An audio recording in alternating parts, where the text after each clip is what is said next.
AIPAC, Shakur? Among other reasons. So, The second part of it for other reasons. I wouldn't call Randy AIPAC, Shakur.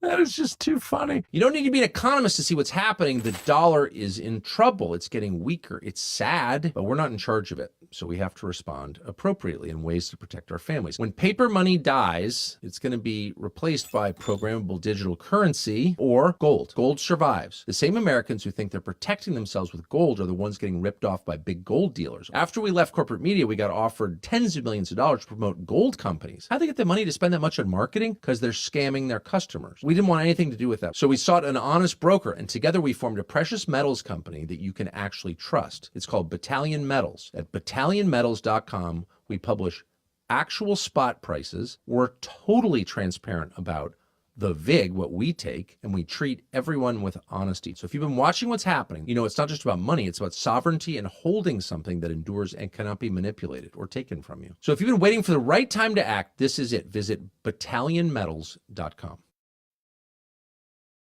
How has he responded to AIPAC, Shakur? Well, his campaign called me racist. Not for that comment, but because I called him a slave to his donors. Yeah. And I said, with all due respect, I'll stop calling you a slave if you give the money back. The $45 million you gave to your donor, that your donors gave you. $45 million? $45 million in a primary that was uncontested until 5 weeks ago. Oh, no way. $45 million in an uncontested primary until 5 weeks ago, until I entered. And that was all to encourage him to make Florida better? Apparently. And his idea of making Florida better, in his own words, he wants to, quote, speed up the construction of AI data centers. His words.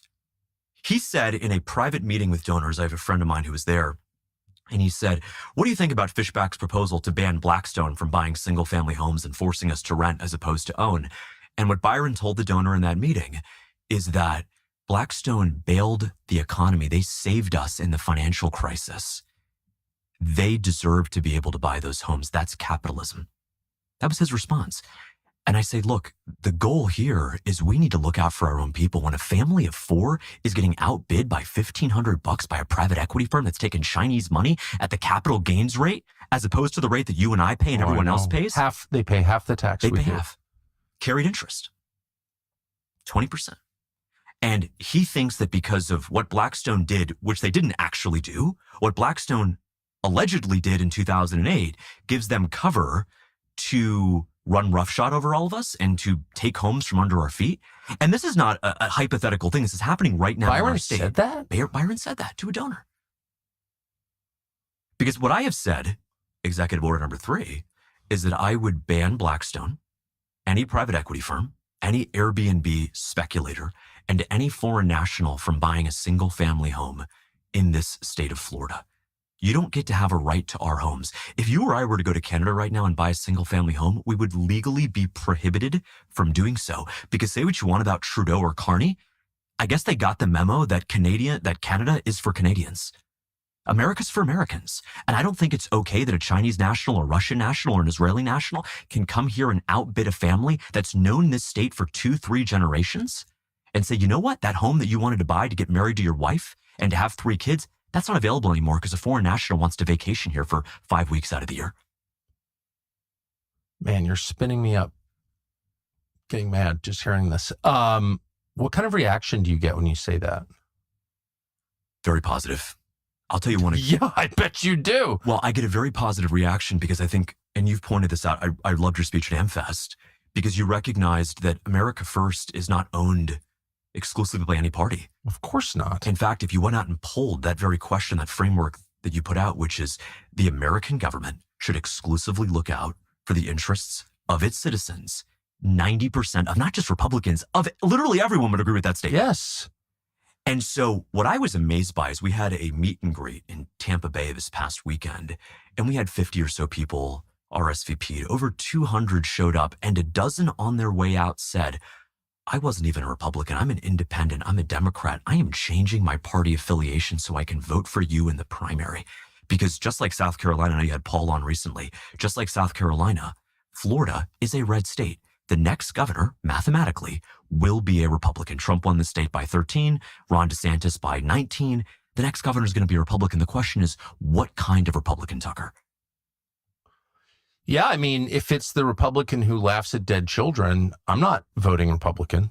I'm not going to ever vote for anyone like that. Anyone who's pro-death, who's against human dignity, for hate speech laws, who doesn't think that providing the next generation a chance to get married and have kids and own a home. If you're not on board with that, then I have nothing in common with you. Yeah. I don't care what you call yourself.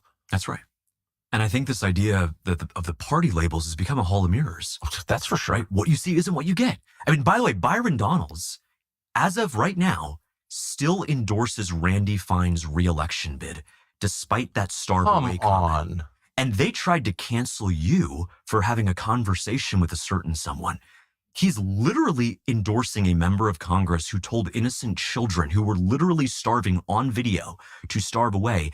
That tells you everything you need to know about my opponent, Byron Donalds. What I know Byron, and I've always gotten along with him. He's super cheerful. I didn't realize, is he ideological? I've never detected that. No. That's why I call him a slave. Yeah. And they called you a racist for that? They did. Which is actually quite interesting because I got a call from the Foundational Black American Society here in Florida who reminded me that Byron's mother is Jamaican, he is Panamanian, and they found it quite insulting in their words that he would try to claim victimhood of slavery without a single descendant of American slaves in his family. I like those foundational guys. They're so good. Tariq Nasheed and all. I mean, I don't agree with everything, but they've got a perspective. If your family's been here 400 years, and the descendants of a lot of American slaves or families have been here 400 years. I don't know. I think that gives, I'll listen to you. Like you've 100%. you've got a point of view that is legitimate, I think. Yeah. And they're unequivocally heritage Americans. That's for sure. 100%. They're definitely heritage Americans, if anyone is. And, someone rolls in from Ghana and gets an MSNBC slot and starts speaking on behalf of black people. It's like, shut up, honey. You've got nothing to do with this. Right. That's Literally. a fair perspective, right. I think. And so it's good to actually see them call them out for that. That's actually cultural appropriation. Appropriating a struggle of slavery. I totally agree. And the struggle of slavery was real. I don't think Republicans ever want to really whitewash that it's real, right? But for we're Byron, against slavery. We're against it. Whether it's in the, West Bank or here or anywhere. Anywhere. Yeah, against it. And so for Byron's hate speech laws, group, who doesn't his team, think that providing to call me and essentially our entire supporting generation a chance racists for saying that you're a slave when quite literally you took $45 million. You won't tell us what you agreed to take that money this early in a primary, which is unprecedented. You know this, how unprecedented that kind of money is in an uncontested primary until now. But secondarily, to actually go out and try to gaslight us and think that you're just one of those guys that has been here, since the early 1800s and your family was in the struggle too, you're not. And that's a very interesting term that the Foundational Black Americans use. It's called tether. They're tethering these tethers like Byron Donalds. They come here literally one generation in, and they try to just sit around and act so folksy that we're all part of the same struggle and we're all down on our, and we need to fight against. No, you just got here, dude. Like the Haitians, like the guys from Ghana who just got here, you don't get to just be a part of our system and then lecture us about how our country went wrong. Well, and if you're a Republican, supposedly conservative Republican, to throw around the term racist, I mean, that's what I'll speak for myself. I voted against that in November last year. Right. I don't like that style of non-argument. Just dismiss someone off the top. You're a bad person. I don't have to respond to your specific charge against me. I'm too old for that. Yeah. I thought aren't we opposed to that, identity politics? 100%. And I'll tell you, the identity politics of the right is probably the greatest it's ever been, but it's actually codified into law, which is the scariest part. I've noticed that. Right? Say what you want, but left-wing identity politics never criminalized being a racist to a black person. In that sense, there was never a hate speech law against, which would have been unjust, to call out a black person or black culture or anything like that. I think that's deplorable to single out as a Christian, I would, of course, condemn that. Oh, of course. But it's interesting that there's only a hate speech law for one particular foreign nation as opposed to anything. I'm against them entirely because they're blatantly unconstitutional. They violate the First Amendment. Of course. But it's interesting that right-wing identity politics has gotten to this point where anti-Semitic is just a term. I mean, I got a call from the Sun Sentinel editorial board. They were interviewing me the other day, and they said, it's just fascinating. This is the paper of record in South Florida, my childhood paper in Fort Lauderdale. And they asked me, why did you put out an anti-Semitic proposal to divest the $385 million? I said, how is it anti-Semitic to bring back money, our money that was foolishly sent over? To not buy sovereign bonds? Like what? Which actually have a subpar return given the geopolitical risk premium on offer in Israel right now, if we're going to be completely honest. Right? What? They actually said that to you? They actually said that. And I just challenged the entire Buy our premise of the bonds or question. you're a Nazi? That's Buy our kind of the bonds trade? or you're a Nazi. And by the way, think about this, Tucker. This is so bonkers. I can't. What's actually because this $385 million statewide down payment assistance program, this would, of course, go to any Florida resident who is young and married. So the ironic thing is that actually opposing it, if anything, would be anti-Semitic because they're going to be young Jewish couples, Of course. who are ready to buy a home, start a family, and live out the American dream here in the Sunshine State. And so it's amazing that we've gotten to this point of debate and discourse in America where the ad hominem attack precludes the debate from even happening. Look, you want to have an honest, earnest debate about buying Israeli bonds? Fine. I welcome that debate. But don't sit here and call American citizens anti-Semitic for opposing $350 million being shipped overseas to fund some stupid war. I totally agree. And it is kind of crazy if you think about it. I've got nothing against Miriam Adelson personally. I know her. But I mean, she's an Israeli. And Donald Trump said in his remarks on television in the Knesset, to her, you care about Israel more than the United States, which is her right.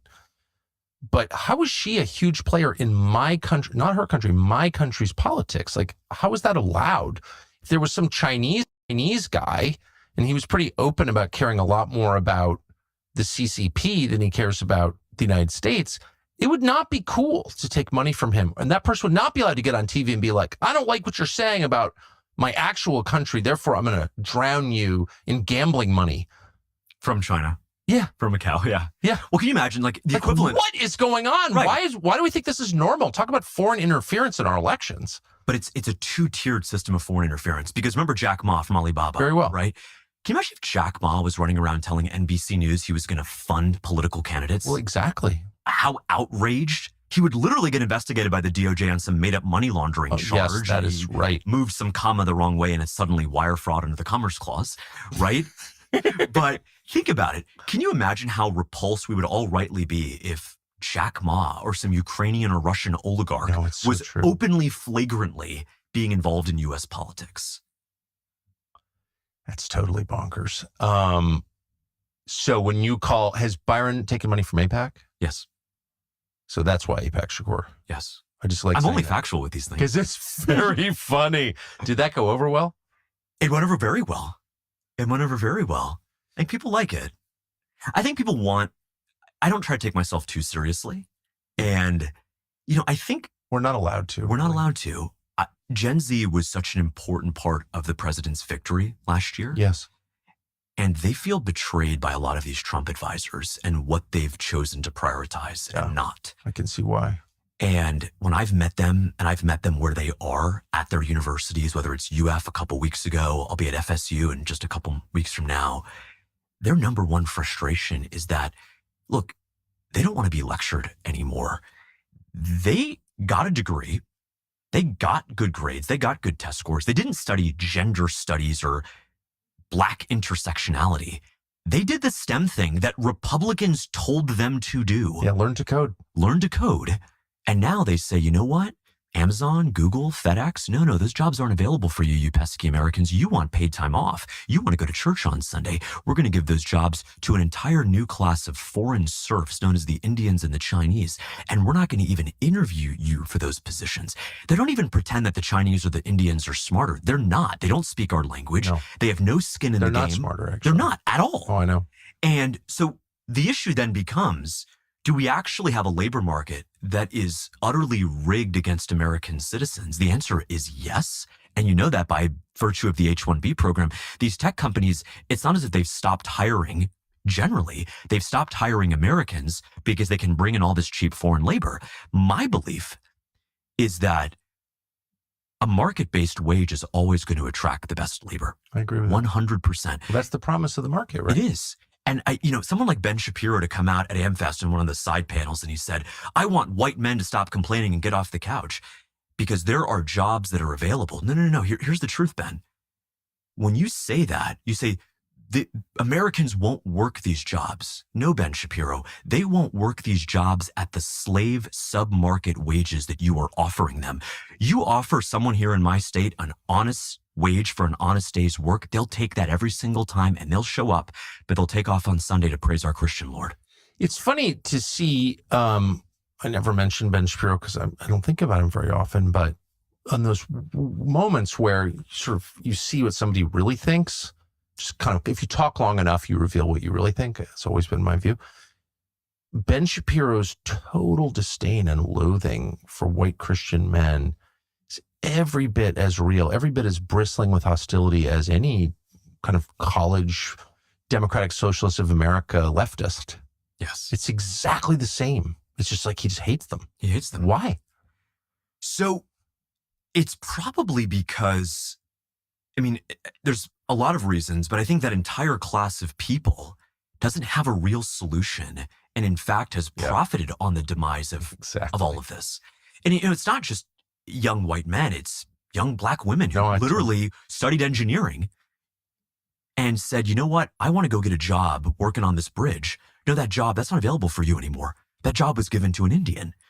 And it's actually effectively DEI for Indians in the name of capitalism. I've noticed it. Yeah. Right? And I think this is a part of a bigger debate that's happening within the party. They call it a civil war. I call it a genuine, good-spirited debate. Is if we are saying that we're principled conservatives, then it begs the question, from where do we draw these principles? Exactly. Right? Is it from the American Enterprise Institute? Is it from Ronna McDaniel's handbook on conservative principles? Or is it from our Christian Bible? Yeah. Is it from our Constitution, our Declaration of Independence, the Federalist Papers? And I think this idea of the free market, I think the free market is a great place to get to the destination, but the destination is not a free market. Tucker, we don't get to stay here and say,